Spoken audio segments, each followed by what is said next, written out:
노래방에 여자 없이 무슨 재미로 가냐? 마스크를 쓰고 뽀뽀를 한다던데 너도 그러냐? 이런 성희롱성 발언을 해서 보직을 해임당한 육군 준장이 징계 처분 취소 선고 소송에서 패소했다는 뉴스가 며칠 전에 있었죠. 본인이야 그저 우스갯소리였을지 몰라도 이 말 한마디로 이 장군은 그 달기 어렵다는 별의 권위를 실추시켰을 뿐만 아니라 암혹한 경쟁사회에서 적어도 별 하나 더 다는 성지는 어렵지 않겠나 하는 생각을 해봅니다. 작년 요맘때 성남에서 70된 할아버지가 이웃에 사시는 할머니 두 분을 살해하는 사건이 일어났습니다. 어처구니 없게도 이 사건은 100원짜리 고스톱이 그 발단이었다고 합니다. 20년 전에 자신이 조직한 알카에다라는 테러 단체를 조종해서 뉴욕에 있는 110층짜리 건물 두어 동과 워싱턴에 있는 국방부 건물을 항공기 3대로 하여금 부딪히게 해서 3,000명이나 되는 희생자를 낸 9.11 테러 사건의 주범인 오사마 빈 라덴이 이 사건 10년 후인 2011년도에 파키스탄에서 미군에 의해서 사살됐죠. 그런데 이 사람의 은신처가 발각된 것은 가족들이 집 밖에 널어둔 빨래 때문이었다고 합니다. 그러니까 빨래 몇 점과 이 사람의 목숨이 맞바꿔진 거죠.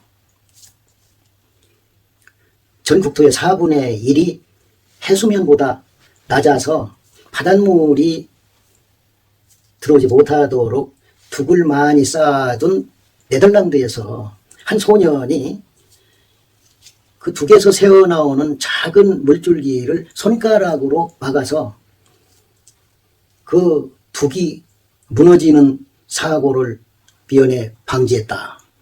이런 이야기가 오래전 초등학교 교과서에 실려 있었죠. 실화가 아니라 미국 작가의 창작이었다고 하는데 어쨌거나 이 이야기도 작은 물구멍이 나라 전체에 재앙을 가져다 줄 수 있다고 하는 경각심을 주는 이야기겠네요. 오늘은 사소해 보이는 작은 일이 큰 재앙으로 귀결될 수도 있다는 경각심을 주는 재괴의혈이라는 성어를 세상살이 고사성어로 함께 생각해 보았으면 합니다. 재괴의혈.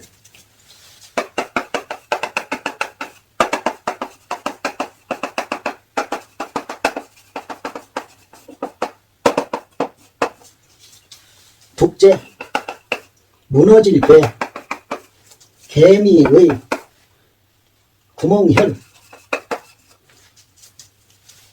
거대한 강둑, 바다둑도 개미 구멍 때문에 무너진다. 사소해 보이는 일을 소홀히 했다가는 큰 재앙을 만날 수도 있다. 이런 경각심을 주는 성어네요.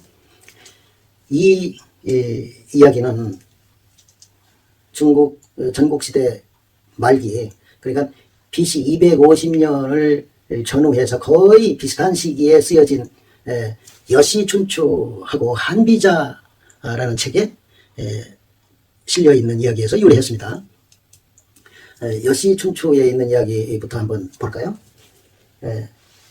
여시춘추에 사순론이라는 챕터가 있는데 이 챕터 안에 신소라는 단원이 있습니다. 신소. 작은 것을 신중히 대한다 이런 말이죠. 작은 것이라도 신중히 조심해서 대하라. 이런 경각심을 주는 이 문장을 같이 보실까요? 거방용루면 커다란 북방자, 커다란 제방이라도 땅강아지 로자, 땅강아지를 용납하면 땅강아지를 받아들이면, 즉 땅강아지가 살게 하면 이 표업살인하고 떠내려갈 표자, 고를 떠내려가게 하고 사람을 그 물에 빠져 죽게 하고, 돌설 1표면 새설자, 불똥표자, 굴뚝표자, 굴뚝에서 불똥 하나가 새어나오면 이 분궁 소적하고 궁궐을 불태우고 쌓아둔 노적가리, 쌓아둔 곡식더미를 불태우고, 장시일령이면 장수가 명령 한 번을 잘못 내리면 이 군파 신사하고 군대가 격파되고 군대가 패배하고 그 장군 자신은 죽게 되고, 주과 일원이면 임금주자, 임금이 말 한마디를 잘못하면 이 국잔 명욕하여 나라가 없어지고, 없어질 않자, 나라가 없어지고 이름이 욕되게 되어서 위 후세소라, 후세의 웃음거리가 된다.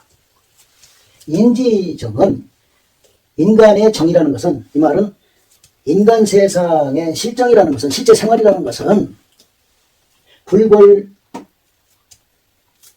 어산이나 산에 걸려서 넘어지는 것이 아니고 이걸 어질이라. 개미둑칠, 개미둑처럼 작은 언덕, 작은 흙더미 때문에 넘어지는 것이다. 태산에 걸려서 넘어지는 것이 아니고 개미둑과 같은 작은 흙더미에 걸려서 넘어지는 것이다. 그리고 이 한비자의 윤호라는 챕터에 나와 있는 내용을 한번 보실까요? 한비자의 윤호,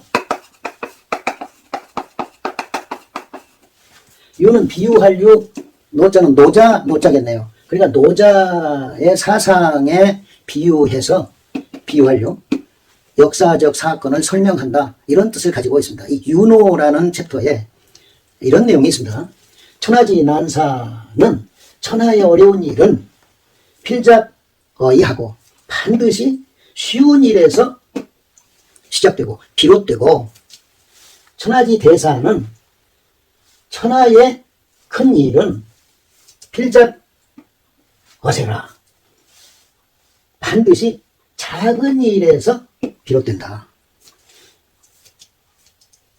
천장지제도 천길이나 되는 둑제, 천길이나 되는 거대한 둑도 이 르의지혈 괴하고, 땅강아지 루자, 개미의자, 땅강아지나 개미의 굴 때문에 무너지고, 백적지실도 백척이나 되는, 그러니까 30m나 되는 거대한 집, 고대 광식이라도 이 돌극지연 분이라, 굴뚝돌자, 틈극자, 굴뚝 사이에서 나오는, 즉 굴뚝 틈에서 나오는 연기 때문에 불타는 법이다.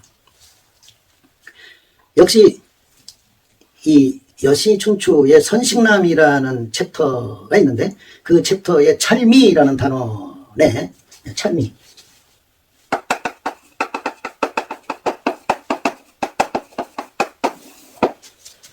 작은 것을 살펴본다, 이런 뜻이죠. 그러니까 사소한 것, 작은 것을 잘 살펴서 예상되는 위기에 대비해야 한다라고 하는 내용을 쓴 단원이죠. 여기에 이런 이야기가 있습니다. 춘추시대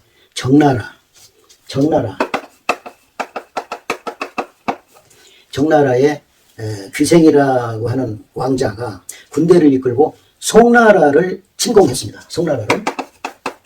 그러자 송나라의 화원이라는 대부가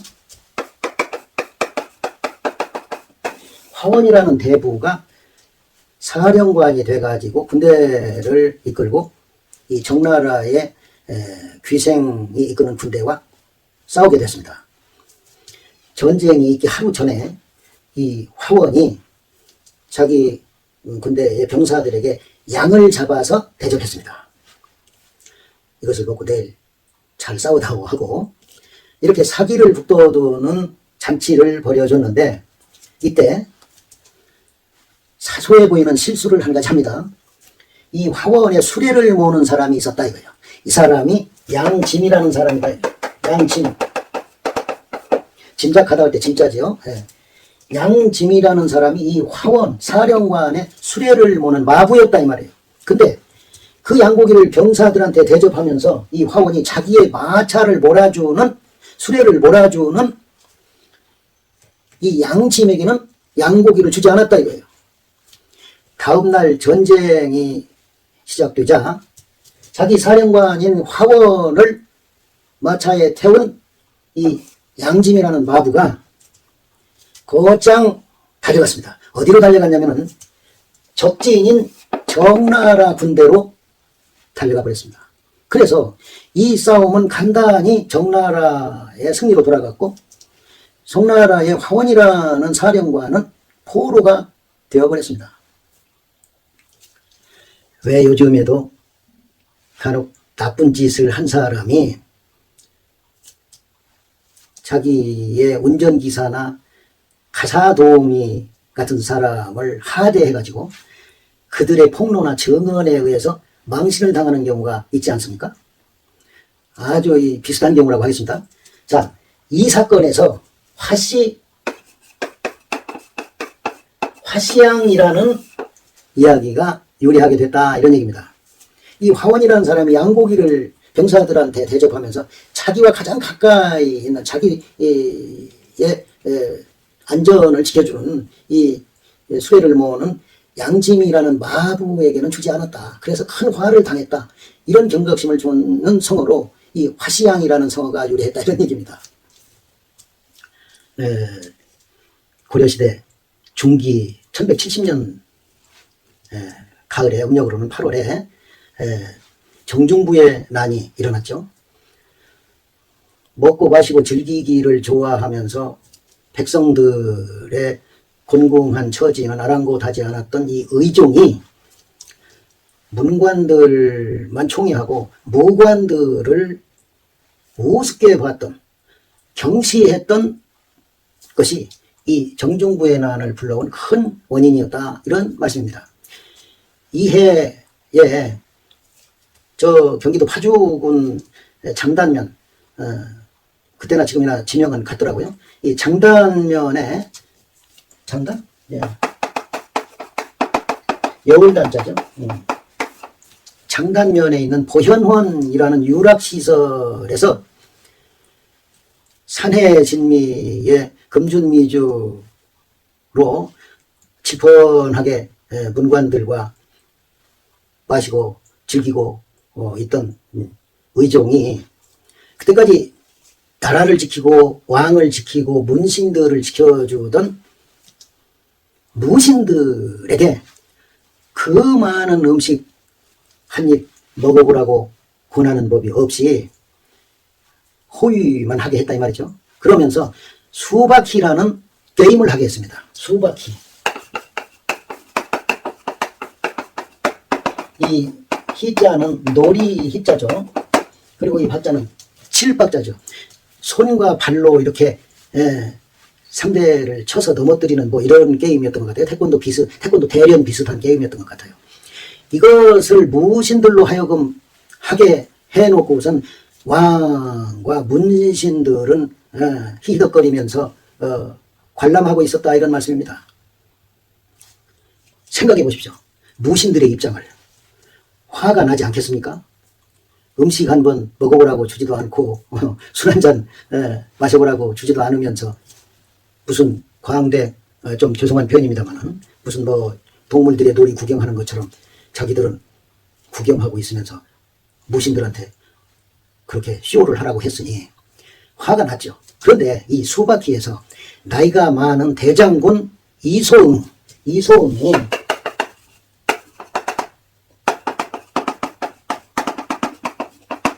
이소응이 젊은 문관인 한뢰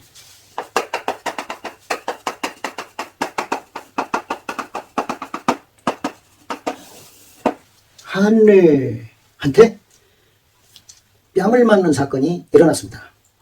이송이 젊은 무관한테 이 수박회를 하면서 졌는데, 이것을 본 한누이가 너 같은 사람도 대장군이냐 하면서 뺨을 쳤던 것이죠.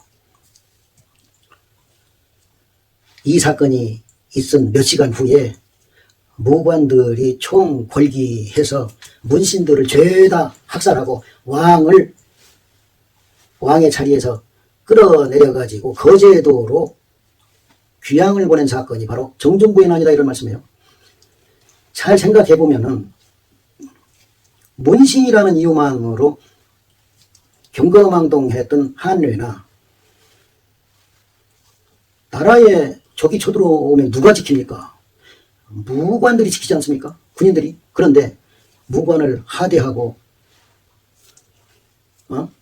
문관만 떠받들고 있던 이 의종의 책임, 의종의 부덕하고 속 좁은 리더십이 자신이 끌어내려져서 거제도로 귀양을 가고 3년 후에는 이 의민에 의해서 허리가 꺾여서 죽는, 그리고 수많은 문관들이 살육을 당하는 재앙을 불러왔다, 이런 말입니다.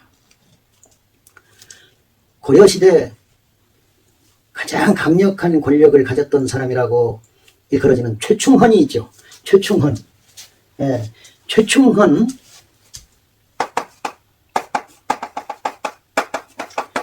최충헌이 고려시대 4대에 걸쳐서 62년간이나 이 최씨 정권이었지 않습니까? 이 최충헌이 1196년도에, 그러니까 정중부의 난이 일어난 26년이 지난 뒤에 당시의 최고 권력자이던 이의민,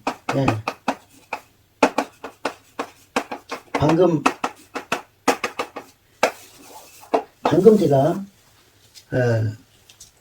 의종이 이의민에게 허리를 꺾여서 죽임을 당했다고 했는데, 바로 그 의종을 참살한 사람이 바로 이 의민이다. 이게 이의민을 제거하고 1196년도에 최충헌이 정권을 잡은 사건도 그 발단이 좀 재미있습니다. 이 최충헌의 동생인 최충수가 기르던 비둘기를 이의민의 아들인 이지영이가 빼앗아간 것이 바로 이 최충수가 이의민과 그 가족 또 일당을 몰살하고 정권을 탈취한 사건이다, 이런 말씀입니다. 비둘기 때문에 목숨을 바쳤다, 이런 등식이 성립되네요. 역사적으로 큰 사건은 아주 작은 것, 사소한 것이 발단인 경우가 적지 않습니다. 우리가 세상을 살면서 친구간이나 부부간에도 사소한 다툼이나 오해가 큰 싸움으로 번지는 경우도 있지 않습니까?